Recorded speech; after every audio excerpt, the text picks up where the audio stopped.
तालिबा की पजीराई करने के लिए साबिक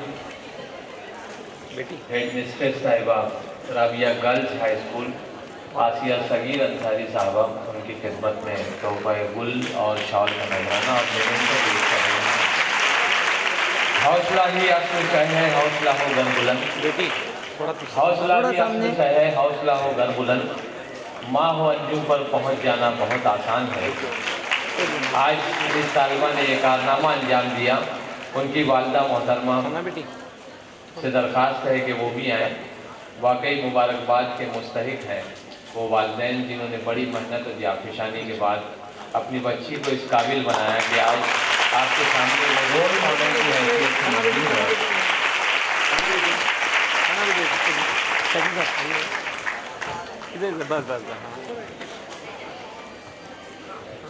शब्बीर शाकिर साहब का हम शुक्रिया अदा करेंगे कि रोल मॉडल को हासिल करने में उन्होंने हमारी बड़ी मदद की। अपने मसरूफियात में से हमारे लिए जो आज सवेरे वो गाड़ी लेकर गए और हमारे मौजूद मेहमानान को उन्होंने पिकअप करके यहाँ तक लाने का जो काम अंजाम दिया है, हम उनके इंतहाई शुक्रगुजार हैं। अब बारी है एक और तालिबा की जो आपके बीच यहाँ मौजूद है और जोगेश्वरी से तशरीफ़ लाई है वो तालिबा जिसका नाम है मोहतरमा रोशन जहाँ जवाद अहमद। ये तालिबा भी बड़ी मेहनत के बाद आज इस मकाम पर पहुंची है कि वो आपके सामने एक मिसाल बन के मौजूद है। जोगेश्वरी में या अंधेरी, जोगेश्वरी और अंधेरी के बीच में एक स्कूल है Farooq Umar high school, Farooq Umar Sattar high school. Urdu medium की यह तालिबा है। एसएससी की तालीम इस तालिबा ने उर्दू मीडियम से हासिल की। फिर उसके बाद अंजुमन इस्लाम जूनियर कॉलेज बांद्रा से जूनियर कॉलेज की अपनी तालीम इसने मुकम्मल की। आज ये तालिबा KEM hospital and medical college Mumbai के फाइनल ईयर में MBBS की तालिबा है। इस बच्ची की भी फाइनल, हाँ ये तो MBBS का नाम आया तो थोड़ी सी ताली बजना भी चाहिए क्योंकि कुछ लोगों का गोल जो है अगर वो है तो उनकी तरफ से रिएक्शन होना भी चाहिए क्योंकि बड़ी टफ पढ़ाई होती है और उसमें बड़ी महंगी फीस भी होती है और बड़ी मुश्किल से जो है एंट्रेंस एग्ज़ाम और कौन कौन से एग्ज़ाम देने के बाद जो है ऐसा समझिए कि एक एक छन्नी से छन्ने के बाद जो है मेडिकल में तालिब इल्म आता है। तो वहाँ पहुँचने के लिए इन्होंने बड़ी मेहनत की। एक और तकलीफ दा बात जो हमारे मुस्लिम माशरे में तलबा के साथ लगी हुई है, मगर वो लोग जो मेहनत और मुशक्क़त के साथ ईमानदारी के दामन को नहीं छोड़ते हैं वो लोग काबिल मुबारकबाद होते हैं। सना के वालिद की मुबारकबाद है कि वेजिटेबल या सब्जी का ठेला लगाते हुए उन्होंने अपनी बच्ची को यहाँ तक पहुँचाया। मैं उनके वालिदैन को वाकई मुबारकबाद पेश करता हूँ कि उन्होंने ये कारनामा अंजाम दिया है कि आज जो है सना हमारे बीच मौजूद है। अमीन पटेल साहब भी मुबारकबाद के मुस्तहिक हैं। MLA उमर खाड़ी हल्के से MLA होते हैं अमीन पटेल साहब, और शायद चेयरमैन भी मौलाना आज़ाद फाइनेंशियल कॉरपोरेशन के। उन्होंने इस बच्ची की बड़ी मदद की। शब्बीर शाकिर के तवस्सुत से जो है ये काम भी जो है हुआ यकीनन। तो इनके पूरे अखराजात तालीम के, हाँ रोशन, हाँ सना अभी गई है तो मेरा ठीक है, रोशन जहाँ जवाद अहमद, सना आसान नाम है तो जल्दी से ज़बान पे आ गया। बहरहाल रोशन जहाँ जवाद अहमद। अब अगर मैं सना बोलूँ तो आप ये समझिए कि रोशन जहाँ बाजू में बैठी हुई है। हाँ, अपनी मेमोरी से डिलीट कर दीजिएगा सना को और आप उसको वही समझिए रोशन जहाँ जवाद अहमद। तो रोशन जहाँ जवाद अहमद के साथ 11वीं जमात में तलबा, गौर से सुने आप लोग, ख़ास तौर से लड़कों के लिए जो है ये बहुत बड़ी बात होगी अगर आप संजीदगी से इस मसले पर गौर करेंगे, और लड़कियां तो गौर करेंगी ही, कि सना जो है 11वीं जमात में अपनी तालीम के दौरान सफ़र करते हुए एक्सीडेंट का शिकार हो गई। रेल के हादसे में सना दोनों पैरों से माजूर हो गई। रोशन जहां, आप लोग बोलिए रोशन जहां। हाँ, अब मेरी मेमोरी में बैठेगा बराबर। रोशन जहां एक हादसे का शिकार हो गई और अल्लाह की मसलहत थी कि रोशन जहां दोनों टांगों से माजूर हो गई। लेकिन रोशन जहां के हौसले को सलाम कीजिए कि उसने भी ये ठान लिया था कि मुझको अपने गोल को किसी भी तरह से पार करना है, मुझको अपने एम तक पहुंचना है। वो निशाना जो मैंने ज़िंदगी में तय किया है, वो निशाना जो मेरे माँ बाप ने मुझे दिया है, वो निशाना जो मेरे असातिज़ा ने दिया है, वो निशाना जो मेरे दोस्तों ने मुझे फराहम किया है, मैं उस निशाने को यकीनन गोल करके बताऊंगी। और उस तालिबा ने उस गोल को पार किया। रोशन जहां जवाद आज हमारे बीच मौजूद है और ख़ास तौर से उसके वालिदैन मुबारकबाद के मुस्तहिक है।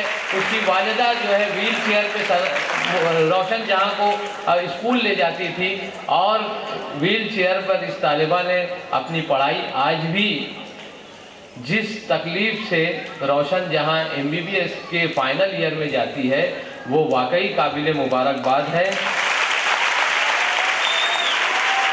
माँ की तकदीर से हो जाएं फरिश्ते कुर्बान, माँ की तकदीर पे हो जाएं फरिश्ते कुर्बान, माँ की ममता में समा जाए मोहब्बत का जहान। माँ बहर हाल बहर तौर यकीनो ईमान, माँ बहर रंग बहर सिमत वफा का उन्वान। माँ किसी अहद की तकमील का पहला रास्ता, माँ किसी कौम की तकदीर का प्यारा गहना। आइए रोशन जहां जवाद में तशरीफ लाएं और इज़हार ख्याल फरमाएं और बताएं कि किस तरह आप यहाँ तक पहुँची। जब आपसे मुखातिब होगी एक मरतबा और आप ताली बजाएंगे, क्योंकि ऐसे तलबा वाकई मुबारकबाद के मुस्तहिक होते हैं और हमारे लिए मिसाल होते हैं। रोशन जहां जवाद है।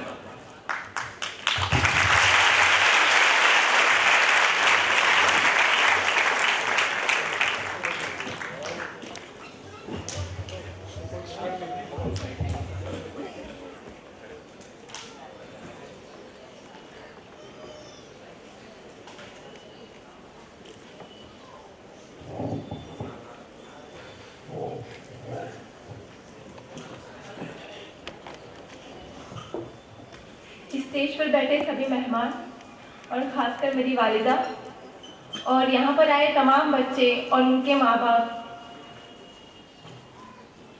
आप सभी को मेरी तरफ से अस्सलामु अलैकुम व रहमतुल्लाहि व बरकातुहू। सबसे पहले मैं अल्लाह रब्बुल इज़्ज़त की शुक्रगुजार हूँ कि उसने मुझे आज इस मकाम पर खड़ा किया है। बेशक उसी की रहमतों की हर घड़ी कायल रही हूँ मैं, उसी की रहमतों की हर घड़ी कायल रही हूँ मैं, कि जिसकी ज़ात ने बख्शी है ये गहराइयाँ मुझको। अल्लाह ने अपनी रहमतों से मुझे इतना नवाजा है जिसकी मैंने तमन्ना भी नहीं की थी।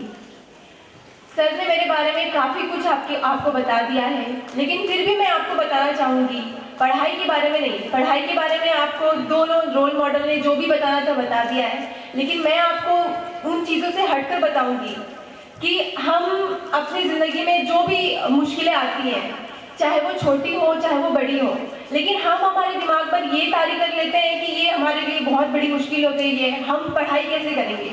और सबसे पहले हम पढ़ाई पे ज़्यादा वो करते हैं कि हम बस हमें हमारे घर में माली हालात ठीक नहीं है तो फिर हम पढ़ाई छोड़ देते हैं, हमारे साथ ये मसला आ गया है तो हम पढ़ाई छोड़ देते हैं। तो मैं इसके बारे में आपको बताऊँगी और इंशाल्लाह आपको शायद मुझे देखकर कुछ हौसला हो। शायद मैं आज आपके सामने खड़ी हूँ, आप लोगों की तरह ही हूँ, लेकिन आप लोगों को जैसे कि सर ने बताया ये ताजुब अब नहीं होगा क्योंकि आप मेरी तरह खुद पैरों पर चल सकते हैं, लेकिन मैं आज आपके सामने जो खड़ी हूँ मैं अपने मसनूई पैरों पर खड़ी हूँ। मेरे दोनों टांगे मसनूई हैं। मसनूई आप समझते होंगे आर्टिफिशियल भी मैंने अपनी दोनों टांगे ट्रेन हादसे में खो दी हैं। मेरे स्कूल का नाम फारूक हाई स्कूल जोगेश्वरी से हूँ मैं। मैंने अपने 10th में पूरे इलाके में टॉप किया था, 92% था मेरा। माली हालत ठीक नहीं थी मेरी उस वक्त। मेरे अब्बू भाजी तरकारी बेचते हैं, तो मैंने बैंड्रा अंजुमन इस्लाम में साइंस स्ट्रीम में दाखिला लिया और उस वक्त 11th का एग्ज़ाम देकर वापस घर आ रही थी मैं, और ट्रेन एक्सीडेंट में मैंने अपनी दोनों टांगें उस वक्त गंवा दी। लेकिन आप लोग को ये जानकर अफसोस होगा कि मैं ट्रेन की पटरियों पर पड़ी हूँ और मेरे समय उस वक्त होशो हवास में हूँ, और मेरे सामने मेरी एक टांग कट कर पड़ी हुई है, और वहाँ पर लोग पूरा मुझे ऐसे हुजूम बनाकर खड़े हैं मेरे अतराफ। कम से कम 50 लोग होंगे उस पटरी पर। मैं वहाँ पर रोकर सबसे मदद मांग रही हूँ, मेरे घर पर फोन करो, कोई मुझे एक गिलास पानी ला कर दो। लेकिन आप सोचेंगे कि वहाँ पर खड़े हर शख्स को बस एक डर था कि अगर हमने इस लड़की की मदद की तो हमें पुलिस अपने मामले में इन्वॉल्व कर लेगी। तो वहाँ के लोग मुझे देख रहे हैं, सब कुछ कर रहे हैं कि ये लड़की कहाँ से गिरी, क्या हुआ, ये हुआ, लेकिन वहाँ पर किसी को इतनी तौफीक नहीं दी अल्लाह ने कि मेरे घर पर कॉल लगा के मेरे घर वालों को बता सके कि मेरा एक्सीडेंट हो गया है और मैं यहाँ पर ऐसी हालत में पड़ी हूँ। आधे घंटे तक मैं ट्रेन की पटरियों पर ऐसी होशो हवास में थी, और मैं बस वो एक लम्हे में अल्लाह से यही दुआ कर रही थी, ऐ अल्लाह मेरी फैमिली मेरे साथ हो और मेरी जब जान निकले तो मेरी मम्मी मेरे पास में हो। लेकिन अल्लाह का बहुत बड़ा करम है कि उसने मुझे जिंदा रखा, और आधे घंटे बाद मुझे मेडिकल फैसिलिटी मिली, और उसके बाद मैंने 3 महीने अपने हॉस्पिटल में गुजारे। उन 3 महीनों में मुझे पता चल गया था मेरे दोनों पैर कट गए हैं, और आप खुद सोचिए कि 16 साल की उम्र में आपके दोनों पैर अल्लाह ताला आपसे ले लेता है, और आप जबकि उसके आदी हो जाते हैं चलने के, तो उसके 16 साल के बाद आपके दोनों पैर ले जाने के बाद आप उस वक्त कौन सी कंडीशन में रहेंगे? आप अपनी जगह से उठ भी नहीं पाएंगे, आप एक दाना नहीं हिल सकते अपनी जगह से। आपकी छोटी छोटी चीज़ों के लिए, बुनियादी ज़रूरतों के लिए आपको अपनी अम्मी के ऊपर इंहिसार करना पड़े। उस वक्त ये कंडीशन थी मेरी छोटी चीज़ों के लिए अम्मी मेरी मदद करती थी, अम्मी मुझे वॉशरूम लेके जाती थी, अम्मी मुझे खाना खिलाती थी, अम्मी मुझे सुलाती थी। जहाँ जिस वक्त मुझे मेरी अम्मी की खिदमत करनी चाहिए थी, अम्मी वापस मेरी बच्चों जैसी केयर कर रही थी। वो सब सोचकर मैंने बस यही सोचा कि अल्लाह ने मुझे ज़िंदगी क्यों दी? जब मुझसे मेरे पैर ही लेने थे तो अल्लाह ने इतनी मफलूस भरी ज़िंदगी क्यों दी मुझे? लेकिन उस वक्त 11वीं का जब मैंने टर्म एग्ज़ाम के वक्त मेरा एक्सीडेंट हुआ था, फाइनल एग्ज़ाम नहीं हुआ था, मेरी असातिज़ा ने, मेरी अम्मी ने, मेरी फैमिली ने, मेरे सर्जरी के जो डॉक्टर थे उन्होंने, और मेरे तमाम अहबाब ने मेरी इतनी हौसला अफजाई की और उस डिप्रेशन से निकाला मुझे कि तुमसे अल्लाह ने अगर पैर लिए हैं तो इंशाअल्लाह तुम्हारे लिए बहुत बेहतर अजर है। उन्होंने मुझे इतना यकीन दिलाया कि तुम हौसला करो, तुम आगे बढ़ो और तुम इंशाअल्लाह कामयाब होगी। वहाँ से मैंने थोड़ा बहुत हिम्मत करी कि मैंने कहा जब ट्राई करने में क्या जाता है, जब कुछ नहीं है, जब जीना ही है तो पढ़कर जीना है। मैंने अपने 11th की एग्ज़ाम की तैयारी की, और मम्मी ने मुझे व्हील चेयर पे लेके जाके जोगेश्वरी से बैंड्रा, बैंड्रा से जोगेश्वरी, वो बाकायदा मुझे व्हील चेयर पे बिठाते थे, रिक्शे में बिठाते थे और मुझे एग्ज़ाम देने लेके जाते थे। वहाँ से मैंने अपना 11th क्लियर किया तो मुझे थोड़ी हिम्मत आई कि हाँ, और तब मुझे समझ में आया कि अब एक सिर्फ तालीम रह गई है जो मैं तालीम में करके दिखा सकती हूँ। मेरी माजूरी का जो लोगों के, मुझे देखकर लोगों को जो रहम आता है ना, जो भी मुझे देखता था वो यही बोलता था, एकदम इजहार अफसोस करता था कि बच्ची की दोनों जिंदगी खराब हो गई, बच्ची के दोनों पैर चले गए, अब क्या होगा, इसका फ्यूचर नहीं है। उन लोगों की बातें मेरे जहन पे चिपक गई थी। लेकिन पढ़ाई जब मैंने 11th क्लियर किया तब मुझे एहसास हुआ कि नहीं, मेरी अगर मुझे अपनी ज़िंदगी से अगर इस मफलूजत को हटाना है तो मुझे पढ़ना होगा। उसके बाद 3 महीने बाद मेरा आर्टिफिशियल लिम्ब लगा।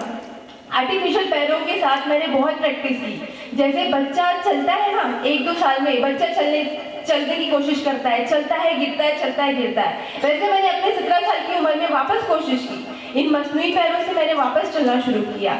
बहुत तकलीफें सही मैंने। एक वक्त ऐसा भी आया था कि मैंने सोचा बस मुझे नहीं चलना, इतनी तकलीफ होती थी इन पैरों के साथ चलने में।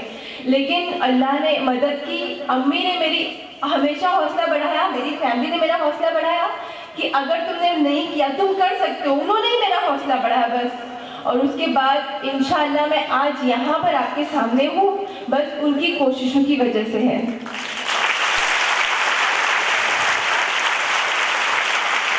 और फिर 12वीं का एग्ज़ाम मैंने अल्हम्दुलिल्लाह अपने पैरों पर जाकर बोर्ड के एग्ज़ाम में दिया और 12वीं में मैंने अल्हम्दुलिल्लाह 75% हासिल किए। और उसके बाद MBBS में दाखिले के लिए CT एग्ज़ाम देना पड़ता है, आप सभी को मालूम है, एंट्रेंस टेस्ट होता है। CT एग्ज़ाम में मैंने माजूरों के कोटे में 3rd पोजीशन हासिल की पूरे महाराष्ट्र में। तब मुझे लगा कि मेरी सारी ख्वाहिशें पूरी हो गई है, अब मुझे मेडिकल में एडमिशन लेने के लिए कोई नहीं रोक सकता, ना मेरी माजूरी, ना मेरी कुछ भी नहीं। लेकिन वापस से अल्लाह ताला ने वापस एक आजमाइश ली मुझसे कि जब काउंसिल का दिन था उस वक्त मुझे सामने ऊपर मना किया कि तुम इतने % माजूर हो तो हम तुम्हें मेडिकल में एडमिशन नहीं दे सकते।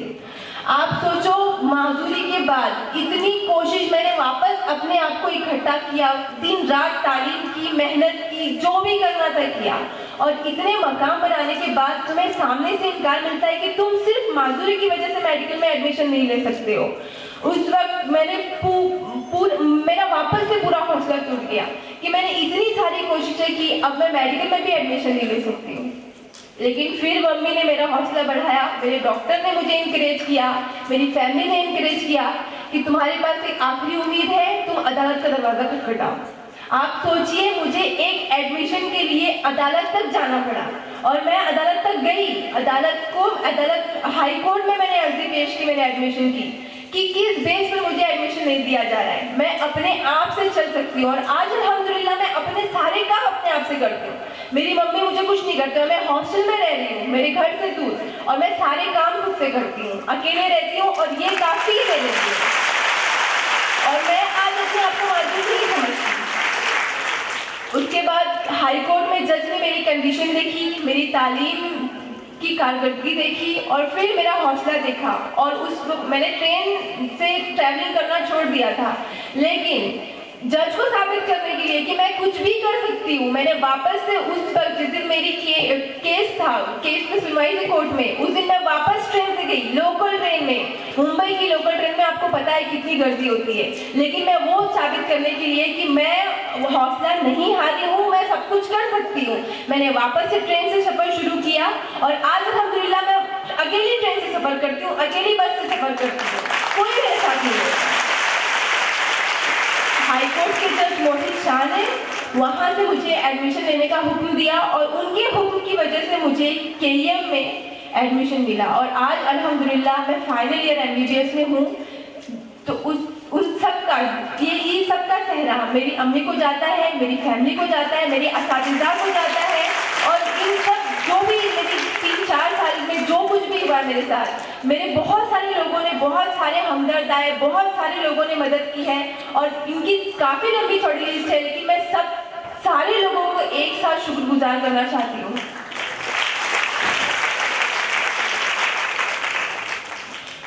और मुझे बहुत खुशी है कि हमारे मुस्लिम तालिबात हर फील्ड में कामयाबी हासिल कर रहे हैं, और आपसे जो लोग ये सोचकर कदम पीछे ले रहे हैं कि हमारी माली हालत ठीक नहीं है, हमारे साथ ये मसला है, हमारे साथ वो मसला है, अल्लाह ना करे मेरे जैसा मसला किसी के साथ हो, लेकिन मैं आप लोगों को बोलती हूँ इससे बड़ा मसला आप लोग के साथ नहीं होगा। तो आप मसलों के साथ लड़ना सीखें और माली हालत का बहाना बनाकर तालीम से पीछे मत हटें। अगर आपने कोई चीज़ डिसाइड कर ली है तो उसको करने की कोशिश करें, आपके हाथ में कोशिश है, उसका अजर अल्लाह देगा आपको, और अल्लाह रब्बुल इज़्ज़त आपको ज़रूर कामयाब करेगा। और अगर आपकी ज़िंदगी में परेशानियाँ आ भी गई हैं तो उनका सामना कीजिए और अपना हौसला मत टूटने दें, क्योंकि हौसले फतह की बुनियाद हुआ करते हैं, हौसले फतह की बुनियाद हुआ करते हैं, कांपती हाथों से तलवार उठाया न करो।